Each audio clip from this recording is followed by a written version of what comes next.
Hola, muy buenas noches desde España. El desfase horario, imagino que ahí casi estaréis comiendo o a punto de merendar. Soy el profesor David Caldevilla Domínguez de la Universidad Complutense de Madrid y saludo a nuestros colegas venezolanos en la colección Bicentenario sobre el tema de una aproximación a la construcción teórica de los textos de la colección Bicentenario, en este caso el empleo de los textos escolares como transmisores de propaganda o ideología. Bien, me invitó la profesora Elena del Valle Mejías a que hablara un poco en este congreso sobre lo que significan los textos escolares a la hora de transmitir ideologías, sobre todo lo referido al caso de España. España, como saben ustedes, ha salido de una dictadura hace 40 años, una dictadura en la que todos los textos estaban muy mediatizados, muy politizados. Hoy en día quizá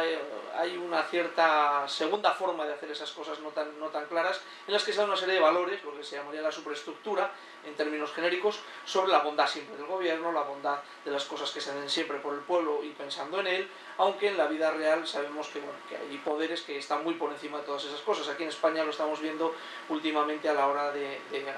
analizar lo que está sucediendo con la corrupción en todos los ámbitos de nuestros políticos, en todas las instancias, y de los partidos políticos que de alguna manera se turnan en el poder en España, casi como si estuviéramos hablando de un juego de ping-pong.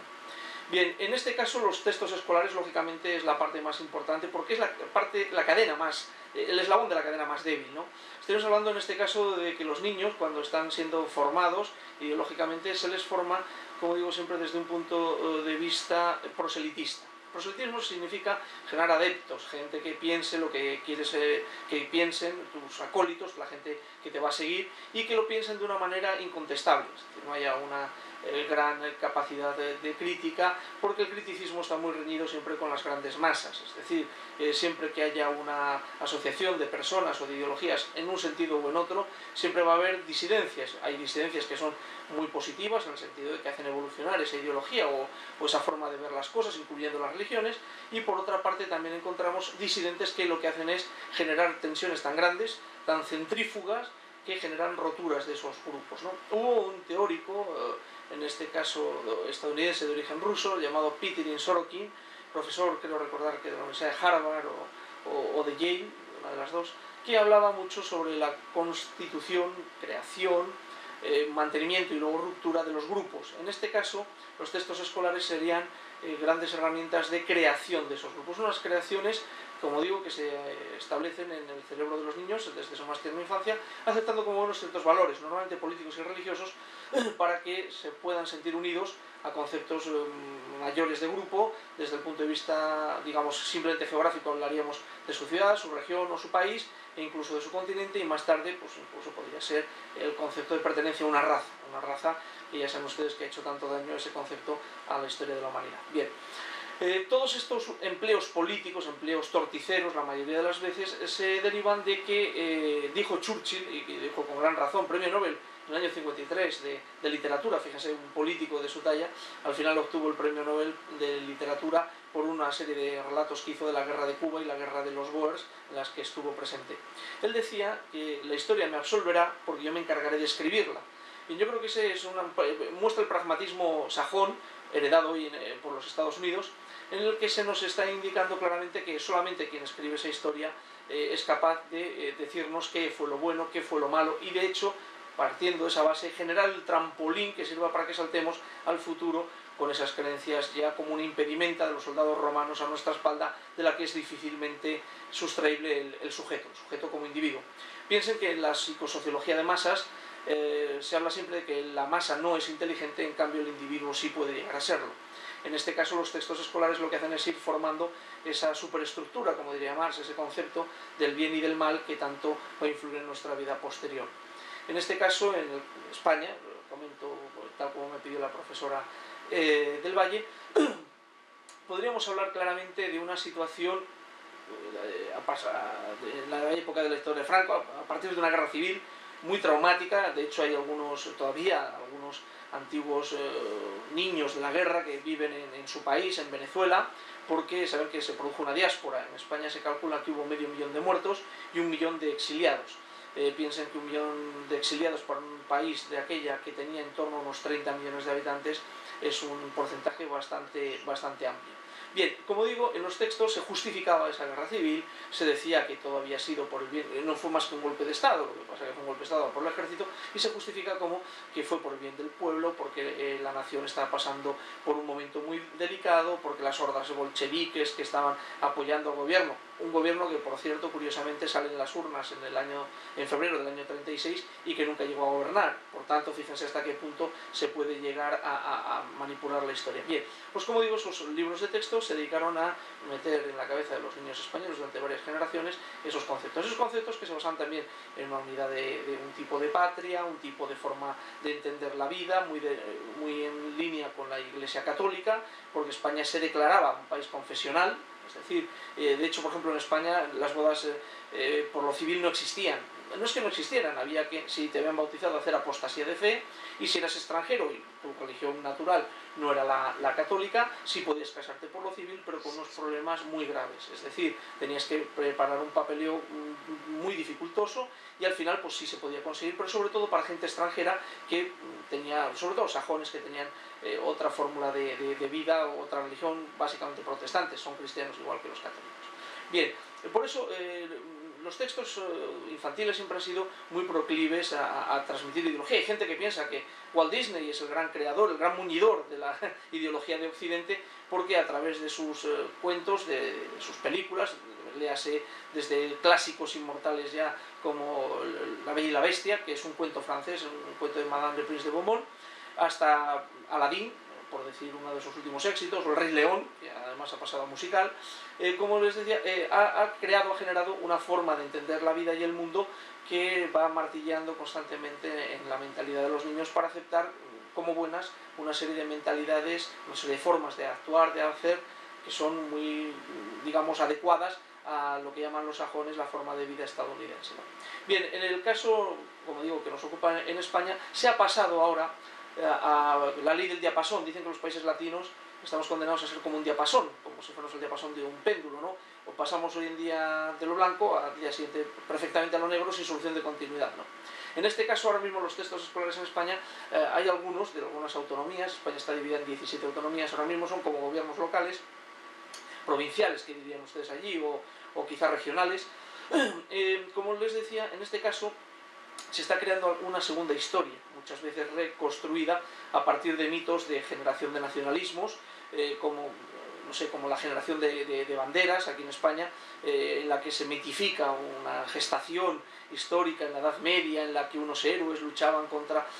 unos villanos que les venían a ocupar, a invadir, a cambiar la historia de su país, de su región, de su estado en aquel momento. Bien, eso es inevitable. Partimos de la base de que la historia la cuenta siempre, como dijo Churchill, el que vence, y que siempre va a querer generar prosélitos, como bien nos enseñó Pietirin Sorokin. A partir de ahí, podemos considerar que lo correcto, lo más, digamos, adecuado, lo que podría ser de alguna manera como bastante más generador de futuros tranquilos, cómodos para la convivencia, sería un consenso a la hora de hacer evaluaciones positivas o negativas de algunos hechos cruciales. Pongamos un ejemplo. Si hablamos de una batalla, ustedes, por ejemplo, la independencia, estamos celebrando el bicentenario, están celebrando ustedes el bicentenario de la independencia frente a España. Bien, para ustedes es un momento de alegría, de orgullo nacional, algo que, bueno, la gran Colombia que pregonizaba el bueno de Simón Bolívar, que como saben en origen era español, ¿no? Entonces, para nosotros es una pérdida de un territorio nacional, es una forma de entenderlo de dos maneras. Así los textos suyos en Venezuela dirán que Bolívar fue un libertador, de hecho hay universidades con su nombre, llamadas el libertador, incluso su constitución ahora en Venezuela está tildada de bolivariana, ¿no? En este caso para nosotros, para los españoles, no es una sublevación de alguien, un aborigen, como podría ser más explicable por haber ido a invadir sus tierras, cosa, como digo, más explicable, sino los propios criollos, es decir, españoles contra españoles luchando en América. Los textos, como digo, en este caso infantiles, pues en su caso reflejan un tipo de situación positiva para ustedes, para Venezuela, para su futuro, para su historia, como un hecho de liberación, las guerras contra los realistas, como llaman ustedes allí, y para nosotros es la pérdida de una unidad nacional que en un momento dado pues, nos cambia la geopolítica española del mundo, y de pasar de ser una potencia que hoy en día pues sería la número 1 del mundo, tenemos que conformarnos con ser aproximadamente unos 25 países en los que se acabó dividiendo lo que se llamó el Imperio Español, 25 países con una presencia, pues hombre, cada vez más pujante, pero que siempre está a la sombra de países como Estados Unidos o Gran Bretaña, que son los grandes generadores de los valores que hoy en día aceptamos como buenos y positivos. Bien, incluso con este mismo ejemplo, que nos atañe a ambas partes del Atlántico, podemos entender que la forma de contar la historia hace que de mayores tengamos una visión de las cosas distinta. Esto no quiere decir que unos u otros tengan razón, sino que tendremos que ponernos de acuerdo a la hora de dar los datos son los que son, hubo una batalla, ganaron unos, perdieron otros, hubo un rey, hizo una cosa, hizo otra, un presidente de la República, una cosa, hizo otra, pero tratar de ser lo más asépticos posibles, es decir, tener que buscar lo que se llama casi en derecho un tercero de buena fe, alguien que no tenga intereses creados, para poder dar una versión de las cosas, sobre todo a la hora de transmitir valores históricos, de transmitir datos, de transmitir relaciones históricas, que sea lo más positiva posible para generar, como digo, construir un futuro lo más en paz, lo más apetecible posible para que nuestros niños puedan desarrollarse como personas, que es en el fondo para lo que sirven las escuelas, los institutos y después las universidades. También es cierto que ha ayudado, vamos a decir las cosas positivas también, el dar una versión de las cosas, una visión concreta de las cosas, ha ayudado mucho también a cohesionar ciertos países o ciertas regiones o a ciertos grupos, sean étnicos o sean culturales. Por ejemplo, los religiosos. Pensemos que el criticismo contra ideologías políticas es un criticismo muy combativo, en cambio contra las ideologías religiosas nadie se cuestiona el Islam, nadie se cuestiona el cristianismo, nadie se cuestiona el budismo, el taoísmo, ni se somete a un juicio científico. Ya no entramos en el concepto crítico, que podría ser entendido en su vertiente de negativo, sino simplemente científico, de análisis científico, eso que se aceptan como buenas cosas, que aglutinan, apelmazan a una serie de personas de masa. De hecho, la palabra propaganda la crea la Iglesia en una bula en el siglo XVII, precisamente porque los curas españoles que iban a América se liaban un poco con el concepto de Santísima Trinidad y algunos de los dogmas católicos, y se les dio un catecismo para que pudieran explicar a los indígenas americanos mejor esos conceptos básicos que conforman el corpus teórico y de creencias de la Iglesia Católica. Bien, pues como digo, la propaganda, lo que debe ser divulgado, es un gerundivo latino, viene a suplir quizá muchas veces lo que es ese criticismo en el sentido positivo de enjuiciar las cosas, y deriva del hecho de que las religiones básicamente han sido las primeras que se han servido de este tipo de adoctrinamiento desde pequeños. De hecho, casi todas las religiones tienen jalonada la vida de la persona a través de elementos. Pongo el ejemplo de la cristiana porque es la que más conocemos, quizá la más cercana culturalmente. Tenemos desde el bautismo hasta la comunión, de ahí pasamos a la confirmación, estamos hablando de 7 en 7 años aproximadamente, y de ahí la boda, que pasa a ser otra vez el bautizo, y por medio de los hijos derivados de eso, del matrimonio, después pasaríamos a los funerales, desgraciadamente, de los padres, etc. Es decir, toda nuestra vida está jalonada por una serie de hechos que desde pequeño nos han imbuido desde el punto de vista religioso como buenos y positivos, lo cual no quiere decir que no lo sean, simplemente que hay otras formas de verlo, de analizarlo. Incluso muchas de las guerras que ha habido en el mundo se han producido por el motivo religioso. Por tanto, los textos escolares pues realmente son, como digo, el trampolín del futuro. El futuro es ese país desconocido en el que vamos a pasar el resto de nuestras vidas, por eso es tan importante generar niños criticistas y, sobre todo y especialmente también, tener en cuenta que la manipulación siempre va a ser negativa, pero buscar cohesión a partir de ellos, también dando una serie de valores que yo creo que podemos aceptar como universales. Leamos la Declaración de Derechos de la ONU, por poner un ejemplo, derivada de alguna manera de la Revolución Francesa, pues sería como el denominador común que tuviera que unir todas las ideologías de futuro, todas las formas de transmitir la historia. Y bueno, afortunadamente sabemos que hoy en día la historia que se está escribiendo, aun con sus partes oscuras, es cada vez menos opaca a la verdad. Es decir, estamos, gracias a las nuevas tecnologías, siendo conscientes constantemente de lo que está pasando a nuestro alrededor. También es cierto que depende de quién nos informe de ello, las lecturas son en un sentido o en otro. Véase, por ejemplo, la crisis actual de Crimea, por poner un ejemplo, de Rusia con Ucrania, en un territorio que era ruso, en el 54 pasó a Ucrania, y que ahora pues han reconquistado los rusos. Si lo vemos desde el punto de vista ruso, es una reunificación nacional; desde el punto de vista ucraniano es una invasión que no tiene ninguna justificación. ¿Cuál de los dos puede llegar a tener razón? Pues imagino que los prorrusos dirán que la tiene el Kremlin, y en este caso los ucranianos dirán que las autoridades de Kiev. Sea como fuere, estamos hablando de que al transmitirlo a los niños estamos generando una serie de valores,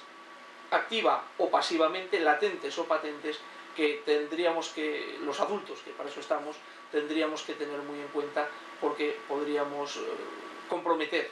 hacia el futuro, que es ese país en el que todos vamos a vivir los próximos años.